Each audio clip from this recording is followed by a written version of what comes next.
Notice of a public meeting of the Planning and Zoning Commission of the City of Brownsville.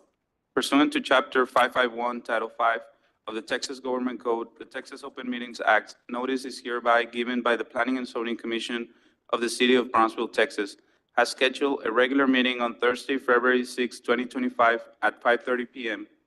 in the Commission Chambers on the second floor of the Brownsville City Hall, All Federal Building located at 1001 East Elizabeth Street, Brownsville, Cameron County, Texas, 78520. Pursuant to Section 551.127 Texas Government Code, one or more commissioners or employees may attend this meeting remotely using video conferencing technology. The video and audio feed of the video conferencing equipment can be viewed and heard by the public at the address posted above as the location of the meeting.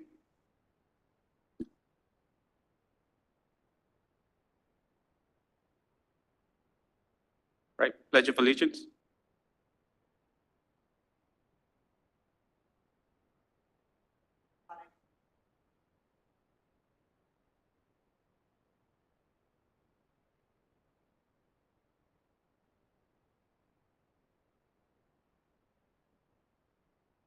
Updates and comments?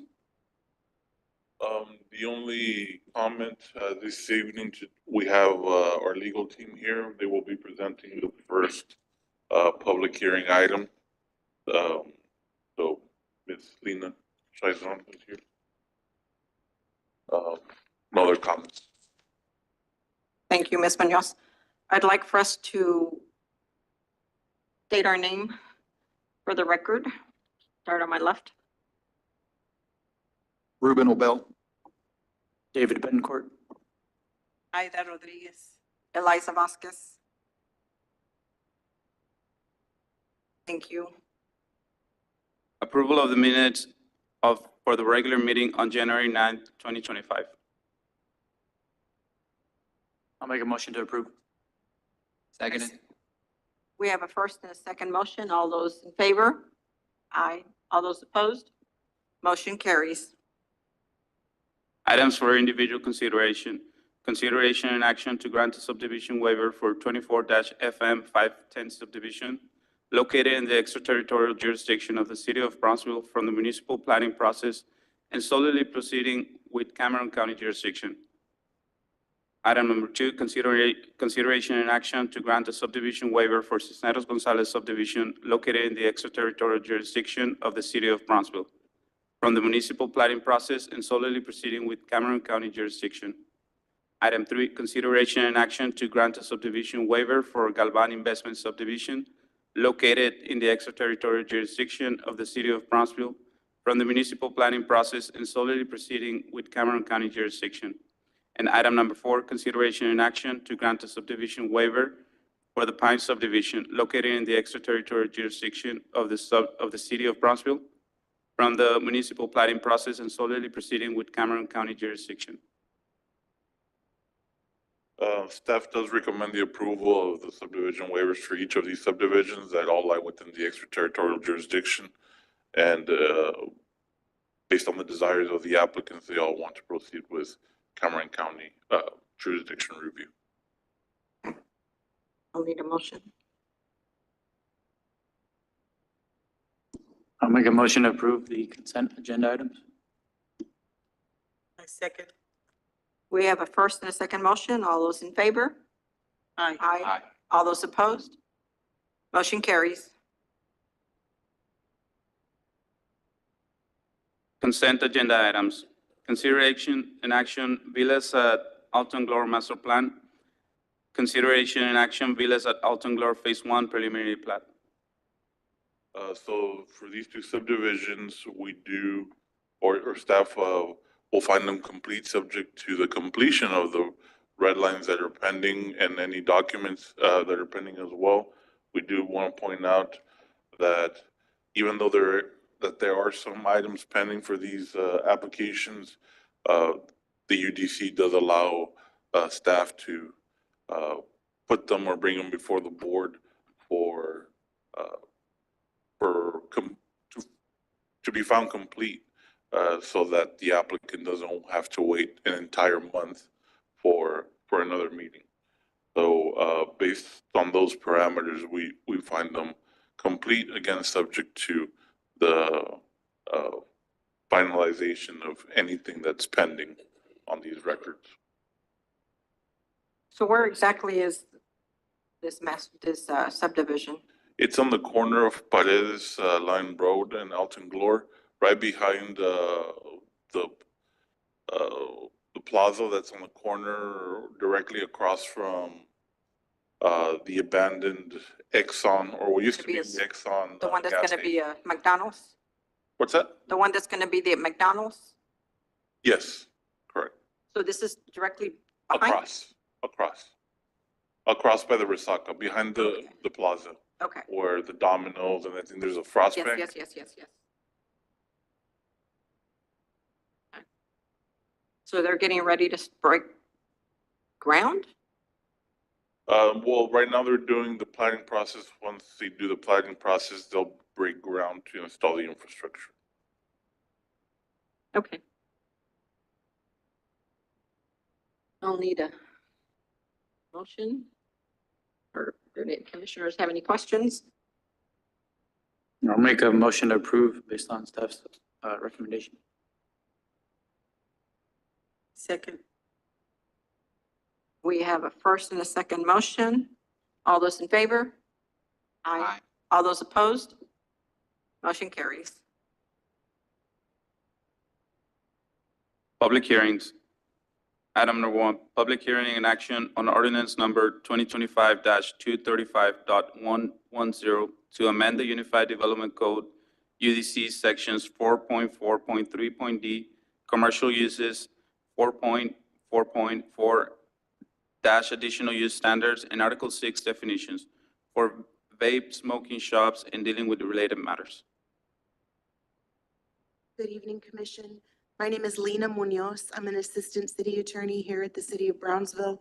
Can everybody hear me okay? A little bit, Is this better? yes. For your consideration is whether to recommend this proposed ordinance to City Commission, and it would govern the use of vape shops, as they're colloquially known, vape shops, and where new ones may exist in the City of Brownsville. And that would require amendments to 3 separate places in our UDC, which were just read out by Mr. Obel and which are listed here.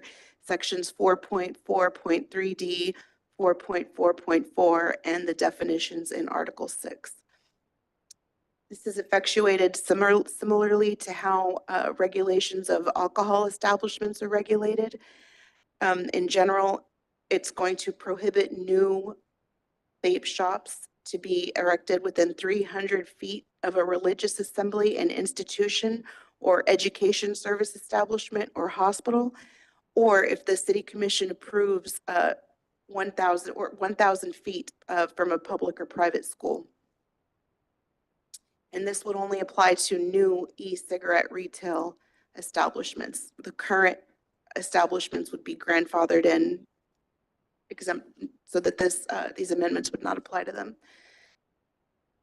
This proposed ordinance does not apply to a retailer whose sales are less than 50% e-cigarettes or vapes or anything of the like.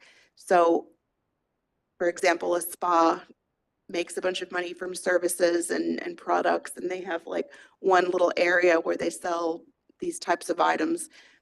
I would assume that their revenue from those types of things would be less than 50%. So these amendments would not apply to them. So the next question is, how presently in the existing UDC are these vape shops regulated? They are not. There is currently no regulation in our UDC for these types of establishments. What staff is asking for you to recommend to City Commission would amend the city's UDC, the City of Brownsville's UDC, as a home rule city with home rule authority. However, at the state level, there are 3 pending proposed bills, 2 in the House and 1 in the Senate, which would essentially offer the same type of regulation to other cities. And they're here for your consideration. They are HB 1816, HB 1183, and SB 464. This is the proposed text amendment. This would define what an e-cigarette retailer is, specifically an establishment specializing in the sale of electronic cigarette products, including e-cigarettes, e-cigs, vapes, e-hookahs, vape pens, and electronic nicotine delivery systems. And these permitted use areas would be in, you can see at the top, CC corridor commercial, RC region, and Mr. Vega, correct me if I'm wrong with any of these, CC corridor commercial, RC regional center, traditional neighborhood corridor, downtown edge, downtown general, downtown core. So per this amendment, those would be the only areas in which this use would be permitted. Where the use would be permitted. Yes, ma'am. Well, it would be permitted, taking into consideration the provisions of land spacing that have been added. So go back a few slides. One more, that one. So what do we consider an educational service establishment? Like the, How is that different from a school? for example, the BISD administrative building on Price Road, that would be an educational service establishment that isn't a school. But we're not proposing anything as far as limiting the number of these vape shops in a radius? Because I mean, they just seem to be popping up everywhere. Well, Is that there- something we considered? Well, the main concern was having them close to schools and having them, let's say, readily available to students. There were some concerns brought up by commissioners and some members of the public who noticed that there's, I don't know which one exactly it is, but over on Rowentoro, there's a vape shop that's relatively close to a school. And so taking the same route and based on state practice and as our legal team mentions, the land spacing is mimicking the manner in which the distance is measured with the sale of alcohol. So in these next slides, actually, this is the same or a similar map that we have in our UDC to show how the distance is measured and how they're going to be separated from these type of establishments, the religious institution, the schools, or the hospitals. But no one is proposing to limit the number in the 1 mile radius or whatever. That hasn't been on the table. No, that wasn't the intention of the ordinance. So a while ago you said only those, or the ones that would not be affected have less than 50%. Correct, ma'am. So how are we monitoring that? So basically, it would be the same way we do a bar. A bar, by definition, their income comes from the sale of alcohol. And informally, a manner in which the department has reviewed is basically receiving a list from the establishment as to what they sell. And in hand with that, PD also goes out there and they monitor these bars. And there would be something similar for this. They would monitor bars to, using the example of bars, they monitor them to see that they're following the guidelines of TABC.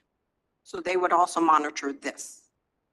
Well, this would be part of, since it's not part of, or it's not regulated by TABC, it would be part of code enforcement.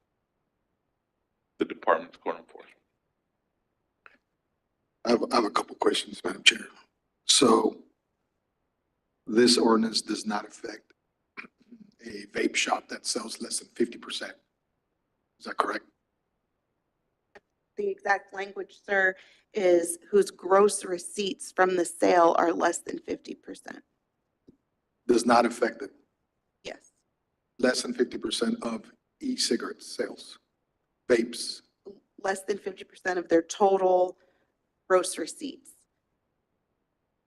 So if I have a business and 48% of my receipts are for e-cigarettes and the like, I would not be affected by this.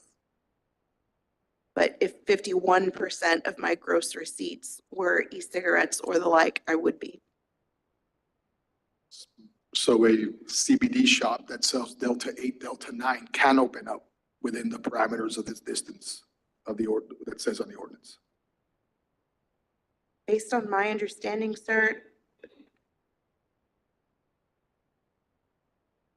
I'd need to look into what don't those places typically sell nicotine, and is nicotine also a component of those substances?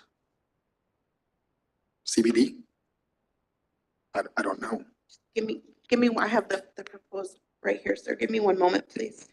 I mean, we're trying to protect, we're trying to distance these businesses from schools and, places of worship and educational facilities. And So I understand the concern. it includes vapor products. Does not include edibles, oil. So that you can sell. I think we're deviating from the actual subject, because what you're talking about is derivatives of THC or drugs, and that's a completely separate subject, and that's regulated by other levels of enforcement to a certain extent. I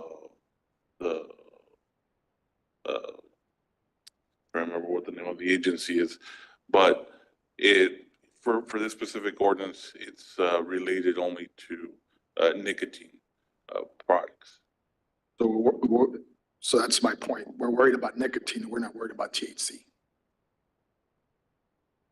So the definition within this ordinance, if I may, sir, consumable liquid solution or other material aerosolized or vaporized during the use of an electronic cigarette or other device. So the liquids would fall under the definition. So whatever nicotine with whatever product, whatever it is, it's nicotine. That's what we're worried about. Nicotine is not within this definition. It just says a consumable liquid solution.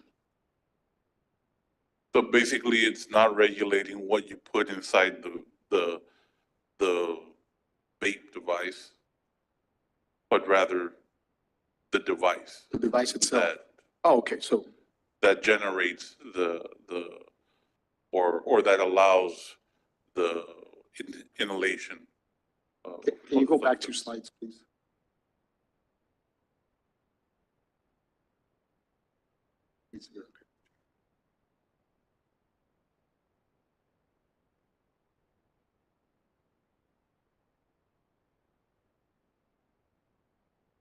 Did you have a draft of the ordinance? I can.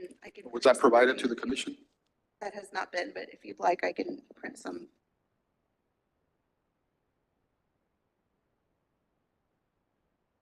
In the meantime, this is a public hearing, so if there's anyone in the audience that would like to address this topic, you can come forward.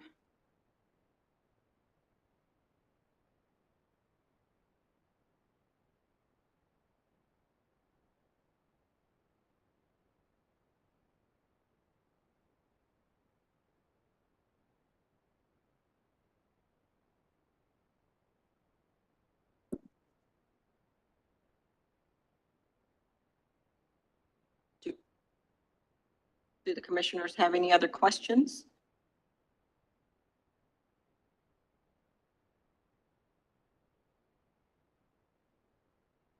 Do the commissioners have additional questions? We were just discussing the parameters, I guess, of that. Basically, it's anything that vapor, that can be vaporized, right? Like Correct. any vape, pen, utensil, utility for vaping is basically what. Yeah, so Madam Chair, just to clarify, I mean, Yes, sir. number one, we should have had a copy of the ordinance in front of us, and we don't. Number two is, I get the concern with, with vaping for kids, it's an issue. District Attorney has talked about that numerous times. But on top of that, there's so much more, right? And there's edibles, and there's gummies, and there's all kind of stuff that these kids take. And so, and I encourage the city commission to kind of explore that too, because vaping, any type of liquid or whatever it is, oil, whatever you're, smoking is not the only thing that, could be a concern for parents. That's it. Absolutely. You're saying there's other forms that they should be worried about? Like Absolutely. gummies I and all mean, that? here's a candy right here. It's that was placed here. I don't know what's in here. It looks like a mint, but I don't know what's in here, right? This could have THC in it. Could have CBD in it. It could be Delta 9, Delta 8. And so that's, again, even the district attorney has talked about these issues that, there's so much stuff now that's dangerous and you don't want around kids around these establishments. I appreciate the concern here, but there's so much more that we could do. Right, well, I do want to point out, vape shops are basically, or colloquially as Ms. Lena mentioned, they're the business or the type of business that perhaps not only sells vape devices, but sells those other items that Mr. Obel mentions. And here, I guess the term is generalized. It's not just focusing on limiting nicotine, because from what I'm gathering, that's a concern. It's only limiting a particular substance. And there's concerns that there's other substances out there that may be harmful to the public. Overall, I don't think we have the authority to regulate what substance is sold or what is put into these devices. What the spirit of this ordinance is primarily to regulate, using the generalized term, the type of business or establishment that commonly sells these devices, along with those other substances that perhaps are a health hazard or that have been mentioned here by the commission.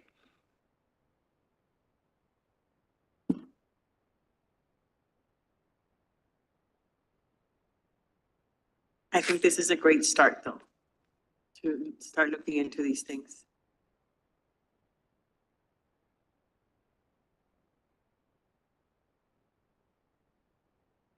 I need a motion to close public hearing. A motion to close public hearing. Second that. We have a first and a second motion to close public hearing for item number 1. All those in favor? Aye. All those opposed? Motion carries. What is the wish of the commission? I'll make a motion to approve ordinance number 2025-235-110. Second. I second. We have a first and a second motion. All those in favor? Aye. Aye. All those opposed? Motion carries. Item number 2, public hearing and action on ordinance number 2025-235.111 to amend the Unified Development Code, UDC sections 4.4.3.d, commercial uses, 4.4.4, additional use standards, and Article 6 for use motor vehicle sales and dealing with related matters. So just to point out, this evening, everything is going to be text amendments. There's no zoning cases. For this particular text amendment, it's related to the sale of used motor vehicles. You guys are part of the Planning and Zoning Commission, and you have seen constant or very frequent influx of applicants wanting or making the request of establishing used motor vehicle sales or car lots, as commonly known. And so the purpose of this ordinance is to permit the sale of the used motor vehicles to the specific use permit within identified zoning districts and establishing conditions for that use. The code, the way that the UDC is currently drafted and the way these items have been presented to the commission is that they come in with with the request of a specific use permit, and we include the basic parameters that staff and that the ordinance find applicable to this particular use, which is like your vegetative buffers, requiring them to have all their inventory within the property, no unloading on the right of way as it's commonly done. And so, unfortunately, even with these current parameters, or let's say safeguards, and also because of the limitation in court enforcement personnel, we still get a lot of concerns from the public, basically telling us that there's the main one unloading on the right of way. Yep. They will block off a lane. They will have their inventory on the right of way, not within the property boundary. So that, as mentioned, it always brings up a concern. And so this is just a map showing the existing car lots within the city. There's a total of 204 locations. Now, if you can see the dotted polygon on the map, on Padre Island Highway and on Southmost Road, just in that small area, the majority of these car lots are congregated. There's 141 just in this small area. Wow. So that's basically more than 75% of car lots are just in that area in the entire city. So the goal of this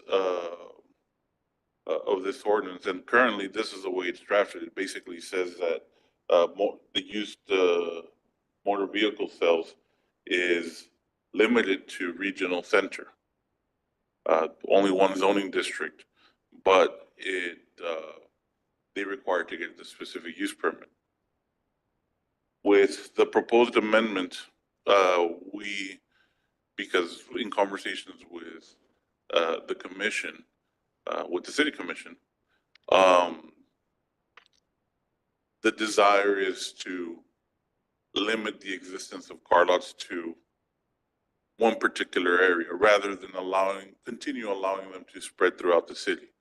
So the areas of, for example, Southmost Road or Padre Island Highway, as you saw on the map, they're the primary areas of existence for these businesses. So with this amendment, and by permitting them in the zoning districts that directly abut these thoroughfares, and requiring them to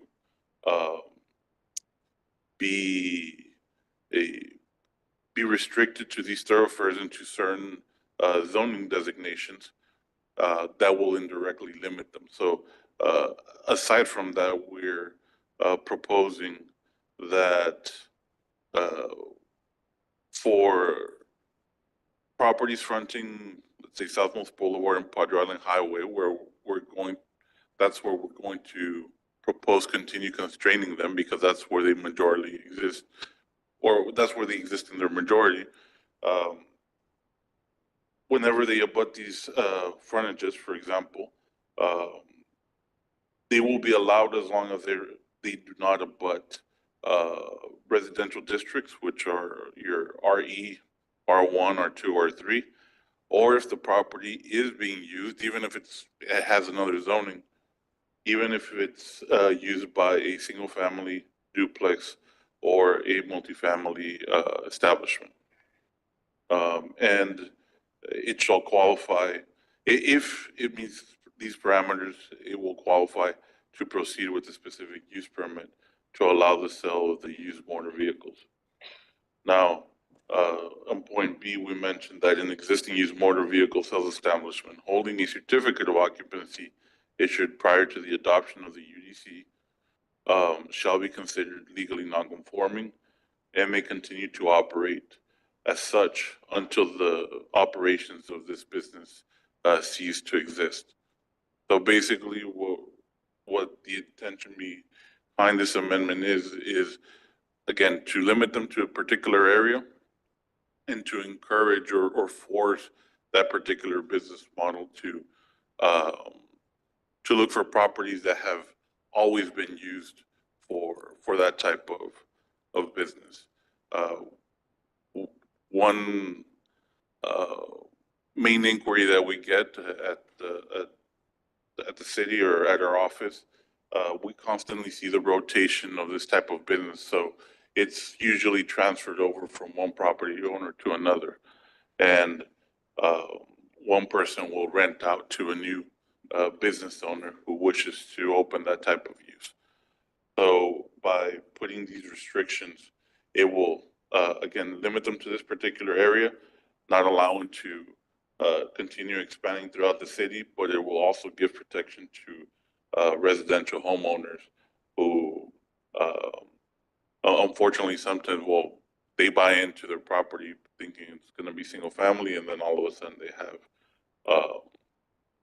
a car lot pop up next to their homes. So staff recommends the approval of this ordinance. Any questions from the commission?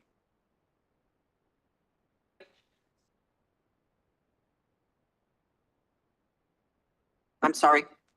Go back to the other slide.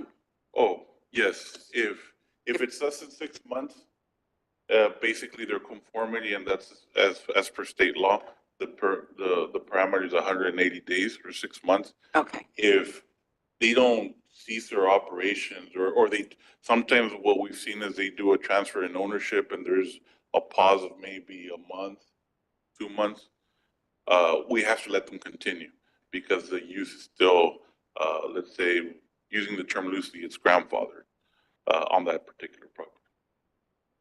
So state law gives them the 6 months. Yes. Okay.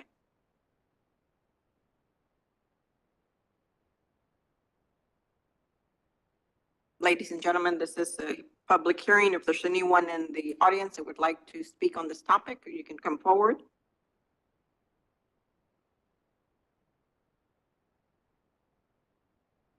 The majority of the cases that come before this commission, as you mentioned, we get quite a few of them on this particular topic. Just going off of memory of the ones we've gone over, they're either outside of this area or wouldn't meet this parameter. Is that correct, generally speaking? Actually, no, the majority is, so from the inception of the UDC until now, there have been 17 that have come through the commission. And out of those 17, 14 have been approved, only 3 have been denied. And those were denied because they were flat out basically in the middle of a subdivision. But most of them, they do lie within this area.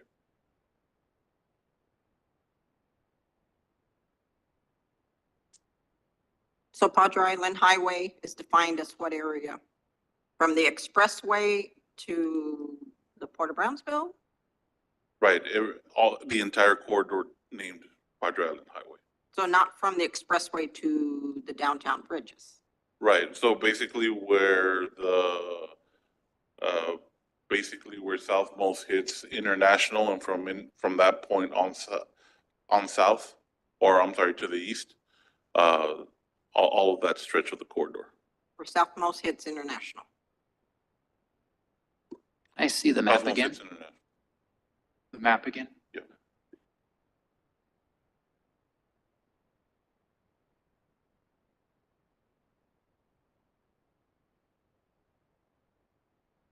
Or otherwise known as 14th Street.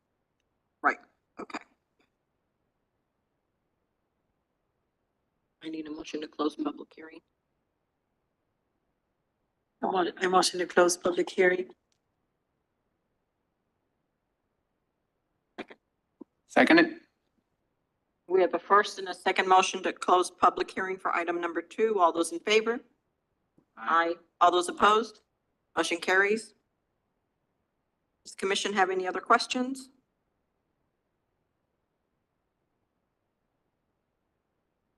What did you say about the transfer of ownership, or what did you say if there's a new owner? Right, typically what we see is, there's a lot of rotation in ownership for this type of business.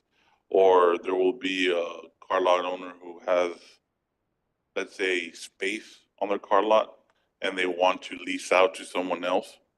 And so they usually do like a split of the property. And so that's, it indirectly creates another car lot within an existing car lot. And so up to that extent, we're okay with it because it's still constrained within that property. What we want to prevent is, let's say, that new business owner that's interested in opening up a car lot to go look somewhere outside of this area. Just as an example, we've started, because this area is already starting to get saturated. There's people who have started inquiring along Rubén Torres, for example. And so those are the first signs that let us know that that business model is starting to leak outside the boundary where everything is concentrated. And it has to be within the 6 months.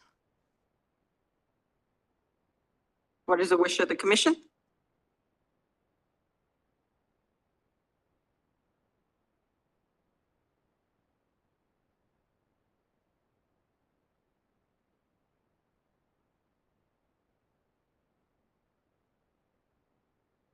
I need a motion one way or another. Madam Chair, can I ask a question? Just to clarify, Martin, in a few words, what are we trying to do? I know Well, you spoke about it. basically limit the use or restrict it to a particular area within the city. So if somebody wants to open up a car lot, the city now wants to designate an area where they should open. Right. And Well, they- it's not a specific area. It's indirectly created by the zoning districts in which they're going to be allowed. And with the parameters that were created to protect the property owners. Because that's another issue, that a lot of these, someone requests a car lot, let's say along a major thoroughfare, but behind those properties that front that major thoroughfare, you have residential homes. And so that's why those additional parameters of limiting this type of use next to residential homes or duplexes or multifamily developments, that's why they've been incorporated to protect the resident. So you can still open up in in different areas of the city, but there's going to be designation. Right. We don't word for word, or we're not stating that it's limited to certain perimeter, but that perimeter is like I said, indirectly created by the parameters that were put in the ordinance.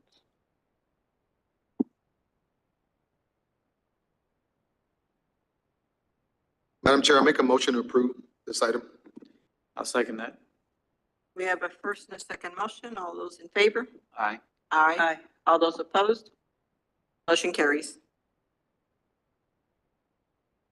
Item number 3, public hearing and action on ordinance number 2025-235.112 to amend the Unified Development Code, UDC sections 2.1.7, summary of approval authorities, 3.2.1, preliminary plat for administrative approval of preliminary plats and dealing with related matters.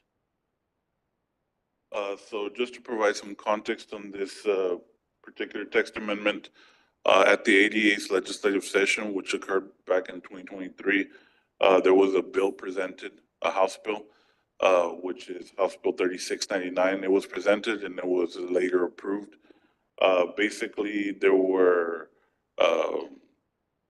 at the legislative session, just like cities have the opportunity to express concerns, there's developers and just members of the public in general who are allowed to express their concerns.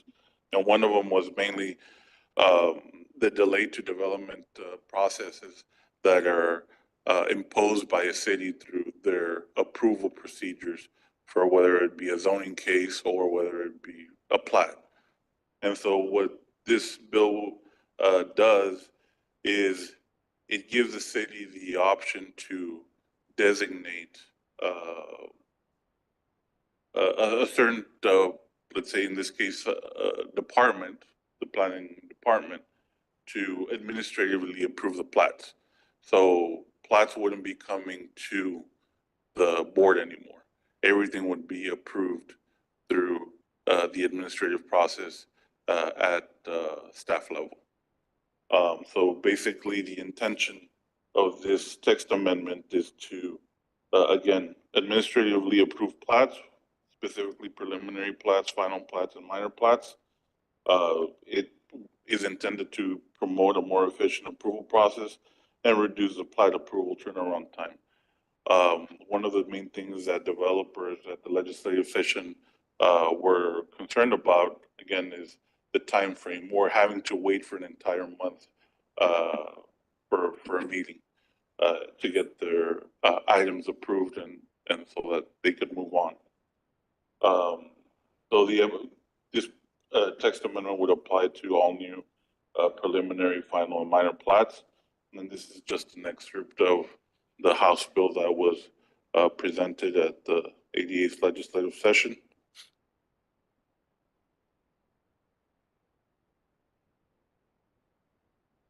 And basically, we're just modifying the chart within the UDC. These are the existing parameters, and as you can see, the very first three items, the preliminary, final, and minor plats, the decision-making body is the Planning and Zoning Commission. And so we would just be changing over to city staff. And so staff does recommend the approval for this ordinance, ordinance number 2025-235-112. So then no subdivision plats would come through P and Z. Correct.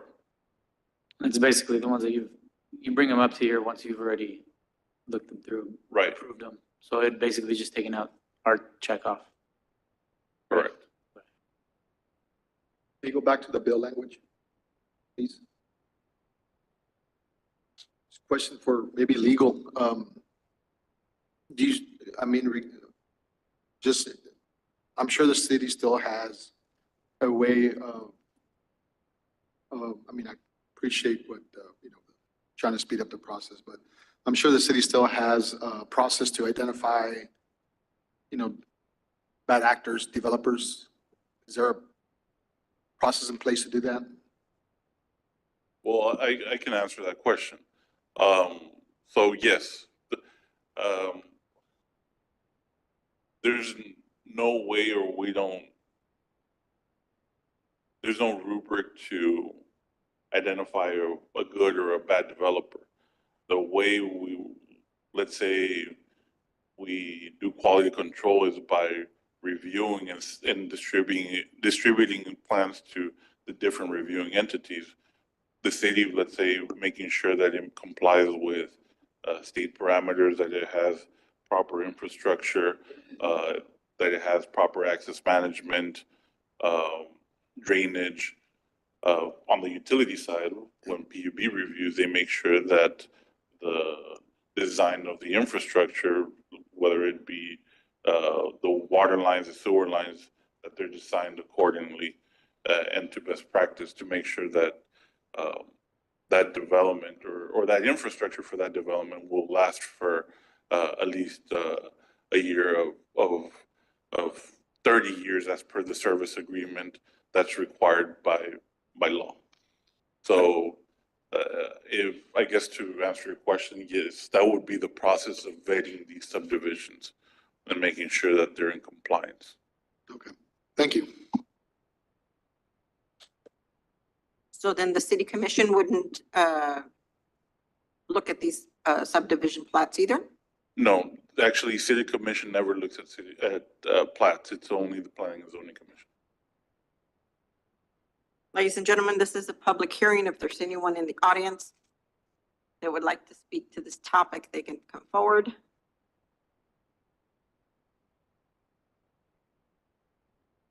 A motion to close public hearing. I'll make a motion to close public hearing. A second. We have a first and a second motion to close public hearing for item number 3. All those in favor? Aye. Aye. All those opposed? Motion carries. Any other questions from the commissioners?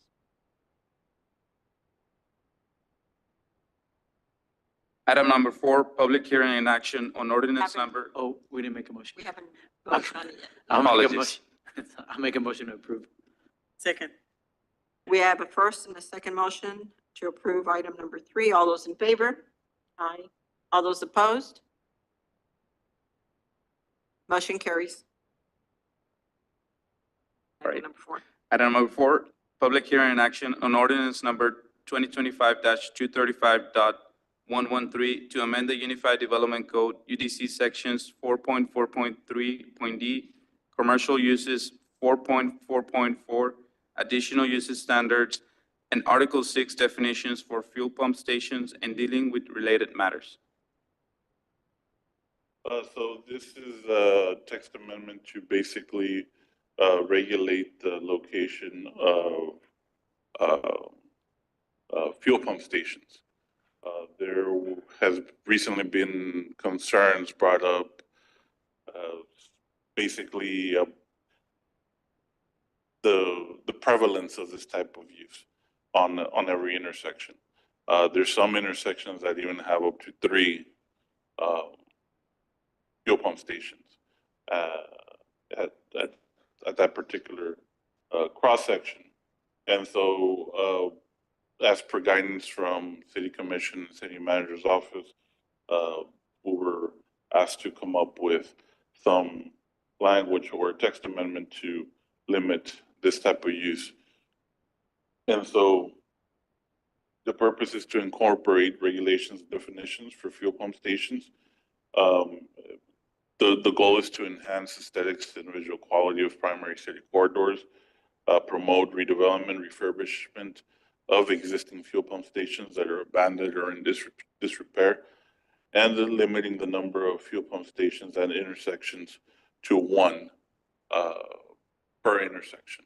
Now, this particular parameter will not apply at the expressway intersections, and we'll discuss that in a bit.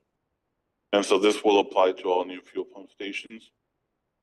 Currently, the code, this is the only restrictions that this type of use has. Basically, if you're going to have fuel pumps, it has to be or it has to be installed with a grocery store or a retail use. There has to be a convenience store. I mean, the typical gas station that we all know. And it has regulations for parking and stacking because some of these uses do have drive-throughs. And so this proposed text amendment, again, will basically limit to the fuel pumps to 1 or to just 1 per intersection. Now, this diagram was created to explain the exception at the expressway intersections, because it's a larger intersection and sometimes it's inconvenient to, be at the stoplight, go under the overpass and get fuel. At those particular intersections, they will be looked at independently. One side of the overpass will be looked at independently. If there's one that exists on one side, then, if one exists on one side and on the other side there isn't one that exists, then that opposite side will be permitted to install.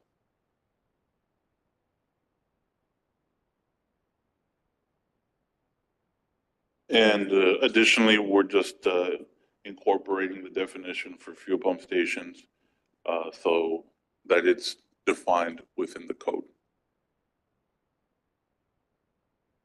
This is a map of showing the current locations. There's 65 in total. There's 8 that are not active or in abandoned state or a state of disrepair. And before I forget, another parameter that was added and that was requested by the city commission is that if there's a gas station at an intersection that is in a state of disrepair or if it's abandoned, that particular property be given priority to be used as a gas station that the applicant is seeking. So basically, redevelop that particular property for to continue its use, and not just have an eyesore like on the corner of Paredes and Alta Gloria. So using that example, if and I don't know if you guys have seen the Murphys that's being built right the across. street. If this restriction had been, or if this amendment had been in place already, they wouldn't have been able to put the Murphys there because there was already the stripes. Now, hypothetically speaking, if the stripes hadn't existed, the ordinance would have basically forced them to prioritize the property where the abandoned gas station is for redevelopment. And that's basically what the intention is behind the text amendment. So okay, so the Murphys wouldn't have been able to go on the northwest corner if this had been, they would have been forced to take the northeast corner. If this Correct. had been in place. And if the stripes hadn't been in existence. Sure, okay. And then that grand opening was today. Sorry? I think the grand opening was today. For the I Murphys, think so. I think I saw some pictures. they went pretty fast. Yeah, they got good gas prices. Compared to stripes. Plug. And so staff recommends the approval of this ordinance number 2025-235-113. What intersection has 3 fuel? There's one out by Boca Chica. I personally don't recall it, but it was brought to our attention. I think it was mentioned to us as Boca Chica by someone by Minnesota. I would have to check. That's fine. Ladies and gentlemen, this is the public hearing. If there's anyone in the public that would like to speak on this topic, they can come forward now.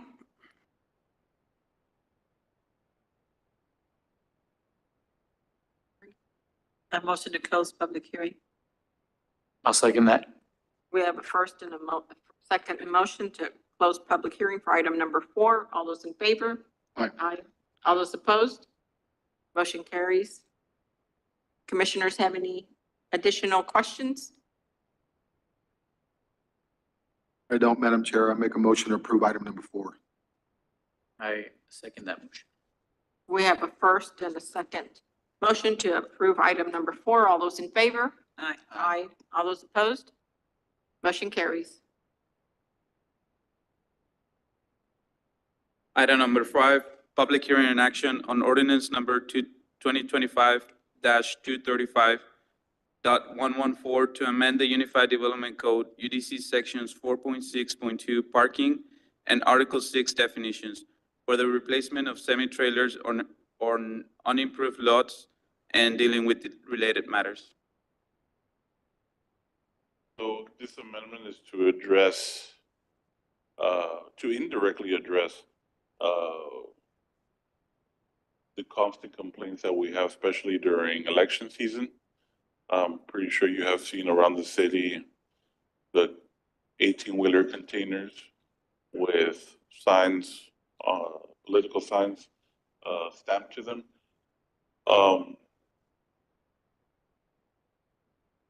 In this particular case, we're not trying to address that issue based on or looking at the sign or the content, but rather the structure on which they're mounted on. And so the purpose of this text amendment is to establish regulations for non-residential parking areas and driveways. if you've noticed, a lot of these are parked just on vacant properties on the grass. And so that does cause, well, it's an eyesore for one, but it also causes issues when, when they're maneuvering in, they block traffic. When they're being pulled out, they damage vegetation, and they also pull out dirt onto the thoroughfare. And so the intent is to preserve the integrity of both private and public spaces, prevent damage of landscaping and vegetation, and reduce potential hazards, establish parking regulations for unimproved surfaces applicable to all types of vehicles and devices that can be moved by a vehicle or by hand. Enhance regulations on signage to better align with the community's aesthetic standards. And so this will be applicable to all existing and new development. And so the existing UDC regulations basically mention for non-residential parking areas and driveways that the parking must be done on porous and permeable parking surface materials. The proposed text amendment basically adds that no person shall park or store a vehicle or allow another to park or store a vehicle upon any surface other than an improved parking surface. Improved parking surfaces shall be maintained in good condition, free of defects that affect safety, use, or drainage. And so this is just one portion of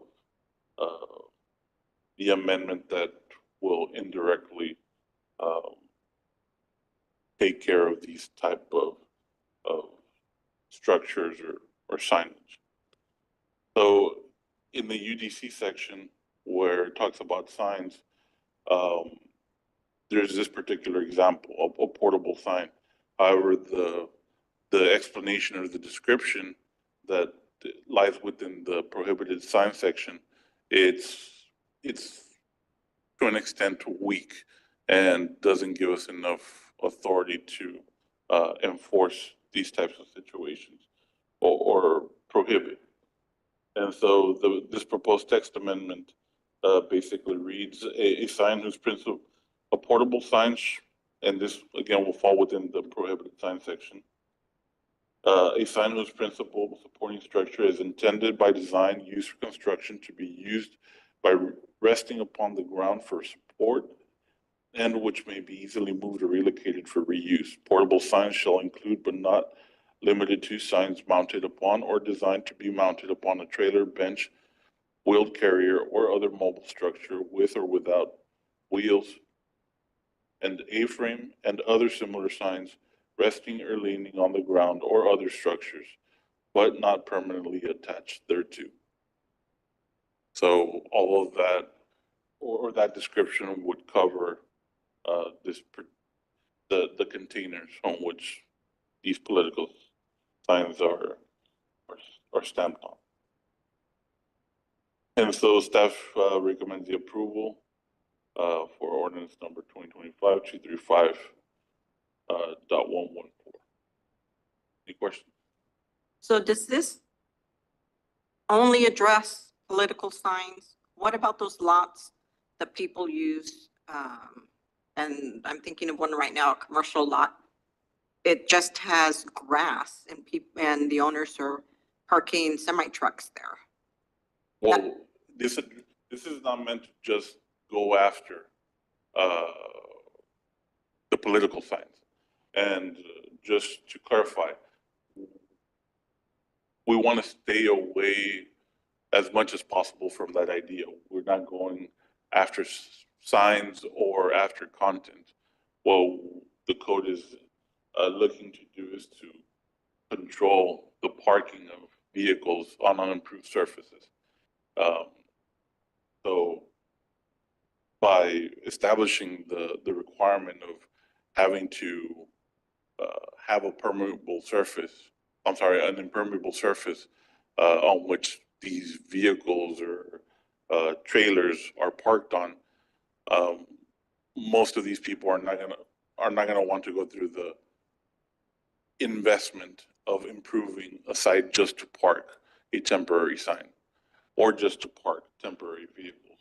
Now, there are business models out there like, for example, those that do the import-export to Mexico. We have one next to the Days Inn, I believe, or La Quinta Inn by Alton Glore, where people have been, it has just been leased out and they just started parking on the grass. And so code enforcement has gone out there and let them know that if they want to carry out their business, which is allowed by the zoning that the property has, but it does have to be improved accordingly to be able to proceed with the use and to park their vehicles and store them on the property. So just to be clear, existing commercial lots now that have semi trucks being parked on the property, on grassy areas, there's no parking lot of any kind, asphalt or cement, then those will not be allowed anymore. Correct. Correct. And they're not allowed even now under the code, but adding these additional parameters and tweaking the wording does give us more authority to enforce the ordinance. Because the way it was drafted, it wasn't, Clear. it was weak to an extent to where someone could argue certain points and potentially get out of it. So we're trying to get rid of, I assume tractor trailers, other vehicles that are permanently parked in areas that, they're kind of a nuisance or. Correct. And does that, and that also includes those little signs that on the trailers that you pull? Yes. So we're saying those are also, you cannot do that. Correct. Correct. And that particular type of sign has always been in the code, even before the UDC. It has been a prohibited sign. No, just to, so what happens, Martina, this is just me thinking, what happens if, a candidate or somebody, right, brings a tractor trailer for advertisement and parks it somewhere? Is there anything that defines how long they should be there? Like what if I pull up and I'm selling furniture, and I got two big banners, and I'm in the middle of Ruben Torres somewhere. I park there for a couple hours and then I take off. I mean, There's nothing in the code that provides time frame. limitations on time frame, but the way the code is written, it's flat out is not supposed to be allowed. If a code enforcement officer were to drive by and it's there at that particular time, they do have the authority to stop and perhaps not give a citation, but will ask whoever is there or the owner of the container or structure, whatever it may be, they will be given perhaps a verbal warning and a certain time frame to remove it as per the discretion of the code enforcement. So the ordinance is, not that they're gonna get like you mentioned, not get a citation, but zero tolerance basically is what this is doing. Right. So Okay. even the way the ordinance is drafted right now for,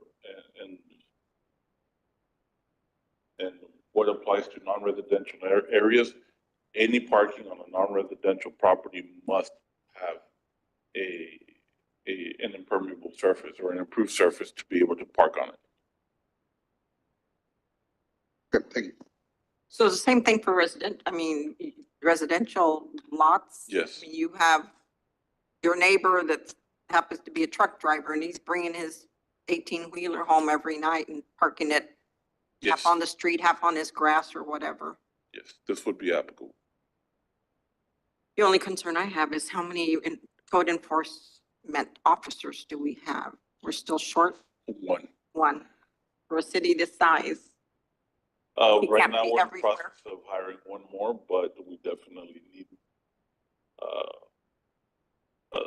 personnel to be able to cover a city our size. Exactly. Martin, a side question is, we have one code enforcement officer, right? Yes.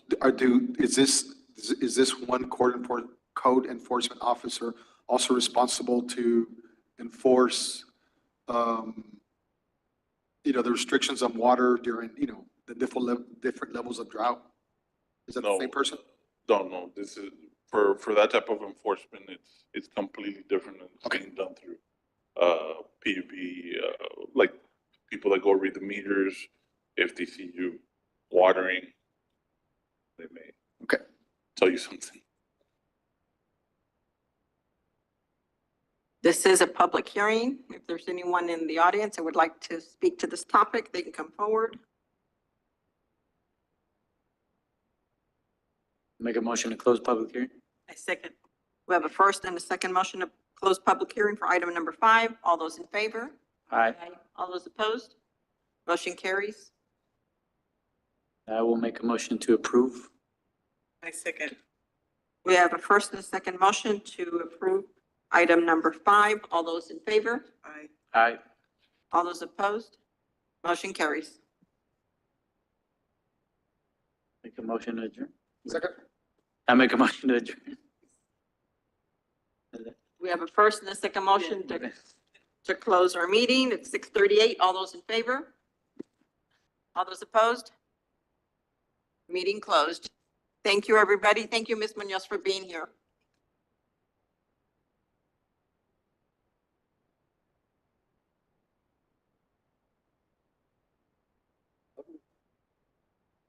Secada. Better, right.